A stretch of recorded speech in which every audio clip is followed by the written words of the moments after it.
Hey guys, Zach Tyler here, coming at you with a pretty cool and more so kind of broken deck, and that is called Fire Fist. I'm sure you guys have heard at least some inklings of them or seen a few deck profiles of them, but I thought I'd put my own up, show you what you guys thought, and kind of explain the deck a little bit. So this deck, when it comes out, I think is going to be instantly Tier 1, and it would have been a fair Tier 1 deck. It would have been actually almost, like wind-ups, which, they're gay, but at the same time, they're not, like, completely overpowered, until a little called Wolfberg got released, and it's a retarded card. But anyways, I digress. So we'll begin at the beginning. We got 3 Brotherhood of the Fire Fist Snake. Once per turn, if a Fire Dance spell/trap card is sent to the graveyard, you can set 1 Fire Dance trap card from your deck. Once per turn, you can send 2 face-up Fire Dance spell/trap cards you control to the graveyard to draw 1 card. So his old wording read that his first effect didn't activate from his second. However, his new one, as you can see by reading it, does. So he is literally a 1-card engine, and he boasts a decent 1800 attack. So yeah, he's definitely one of the key parts of the whole deck. Next, you have Brotherhood of the Fire Fist Dragon. Once per turn, if a Fire Dance spell/trap card is activated, you can set 1 Fire Dance trap card from your deck. Once per turn, you can send 2 Fire Dance spell/trap cards you control to the graveyard to target 1 Fire Fist monster in your graveyard, except Brotherhood of the Fire Fist. Special summon that target. So again, he's a little bit of a engine himself. He also boasts a good 1800 attack, and he's good for getting those summons out. I play 1 Fire Fist Hawk. Many don't, but I don't know. I like him right now. Just for a little bit more consistency, I guess. When this card is destroyed by your opponent's card, either by battle or by a card effect, you can choose 1 Fire Dance spell card from your deck and set it in your spell and trap card zone. While Fire Dance spell or trap cards face up in the field, all Fire Fist monsters you control gain 500 attack and defense. I like him for several reasons too, just because if there's just 1 Fire Dance spell trap card in the field, which there always will be in this deck, not only does he become 2,000 defense, but all of these cards actually become big. 2,300 is nothing to be wary about, and all of the Fire Dance spell and trap cards give you plus attack. So right off the bat, at 600 all your monsters. So I like him. He's kind of like a mini Seal or a Kalkos in that sense, and you can bring him back with a lot of things too for some pretty ridiculous combos. Second is the Brotherhood of the Fire Fist Monkey.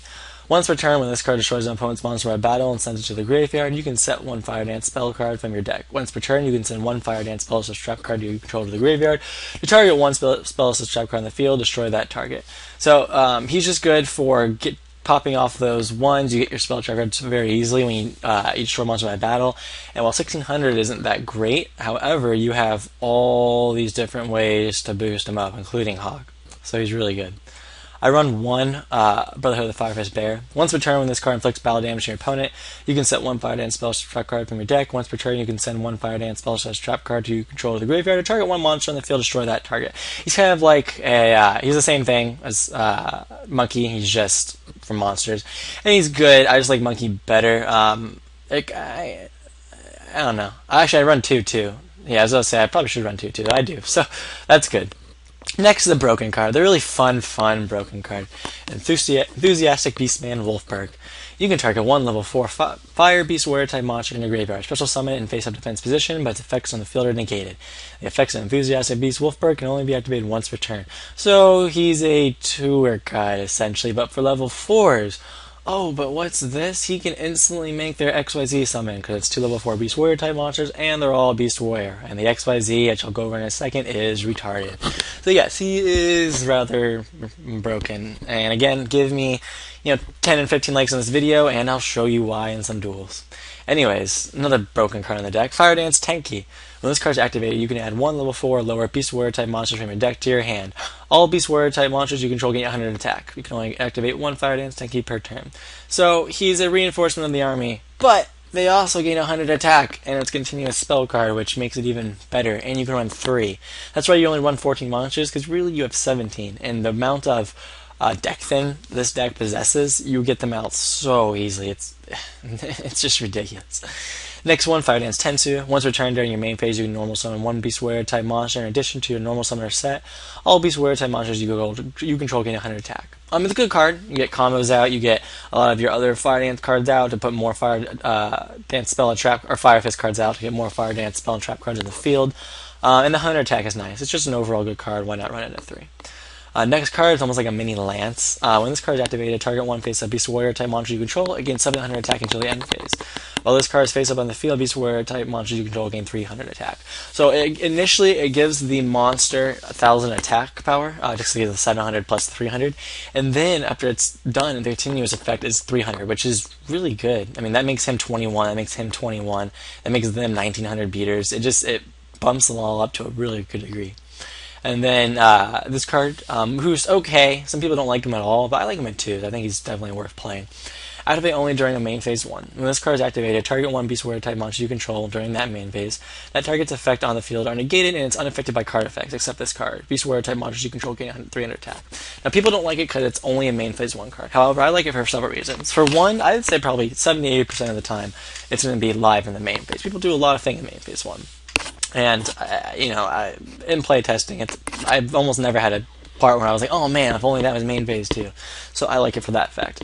2, it gives another just passive effect of 300 to everything, which is just so good. Like, this deck just becomes like an aggro deck at that point, just with that alone.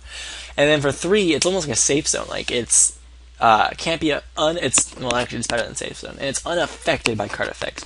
So anything, like literally anything, and you can chain, like, let's say a 1900 Ryo attacks your 1800 guy, you chain this just to give him 300 attack. It's just little things like that which are ridiculous. So yeah, I put him at 2, not 3, but he's still really good. Another part of the deck, War of the Phantom Beast. Yep, they're all Beast Warriors, so why not? It's almost an aggro deck already. This gives them 800 more attack, and you draw a card, especially when you put that with Monkey or Bear. It just gets ridiculous. You get plus so much with it. Great card on this deck. I run 3. 2 Starlight Road, just because you run so much, you're going to be setting in all your spell and trap cards, and you're always going to have at least 2 or 3 in the field. So that Starlight Road is good in case they try to heavy you or whatever. And honestly, this deck is so fast that even if someone does heavy you and you don't have the Starlight and they, kill 3 of your cards, you honestly can come back from it probably good 60-70% of the time. So that's interesting.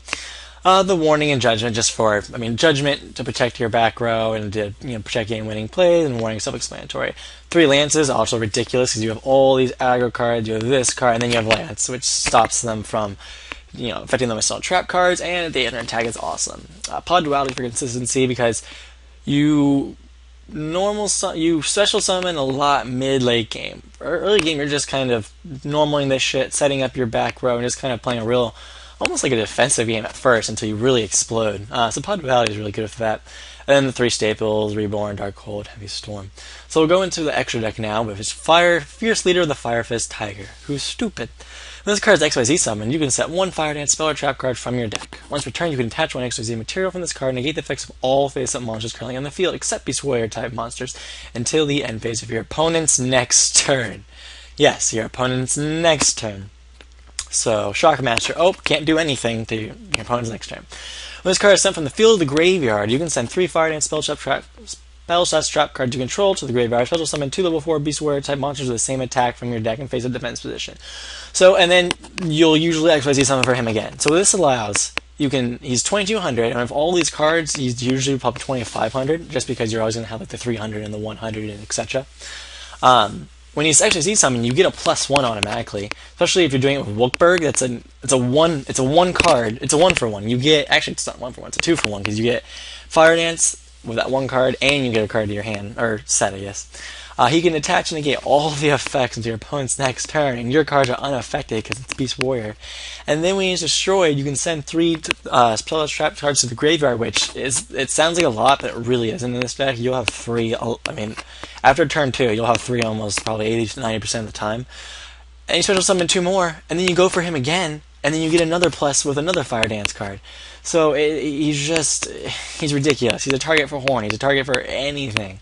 And he's the key card you're going to go for in the deck. But there are also other cards you go for. You have the generics, Utopia, Jin, a new staple I think that's going to come out whenever he does come out, Direwolf the Terrafang. I love this card. And they're all Beast Warrior, so he gets his effect and you can tribute any of them for one card on the field. Ridiculous in this deck. Abyss Dweller, just because why not? It's a good tech, and you have space. Papalipla, blah blah blah, whatever you want to call it, just because it's a staple. Laval Volchain, Gusto Emerald, just because they're also really good. Roach, staple. Shockmaster, staple, and you can go for it pretty easily, really, in this deck, especially with the extra normal summer set, with the Wolfberg, all that kind of stuff. And the cool thing about this, it's not limited to Fire Fist. It's Beast Warrior type monster. So he's a completed target. Zen mains. Why do I have this in here? I was running. Actually, I can take these out. I'm gonna have to replace these. Sorry about that, guys. I was running a little bit more of the 3s, so I put those just in case. But I'm not anymore. So you can replace that with any of the 3 other good generic XYZs, maybe like a Pearl or whatever. But yeah, guys, this deck is really good. It's really strong. It has a lot of outs of things. It has a lot of pluses. It's an aggro-based deck that can XYZ something, negate your shit. It's just really, really good. And again, give me 10, 15 likes. I'll post, dueling maybe one of my subscribers with it, or dueling you guys with it, or whoever with it. And it'll be awesome. So yeah, tell me what you think. Tell me what you think of my build. Tell me in the comments below. Any suggestions, criticism, things you think would be really good in the deck, ideas you had, or just comments about how good / maybe even if you think it's not going to be. I disagree, but whatever you think about the deck. So yeah, guys, this is Axe Tyler signing out. You guys have a great day, and thanks for watching.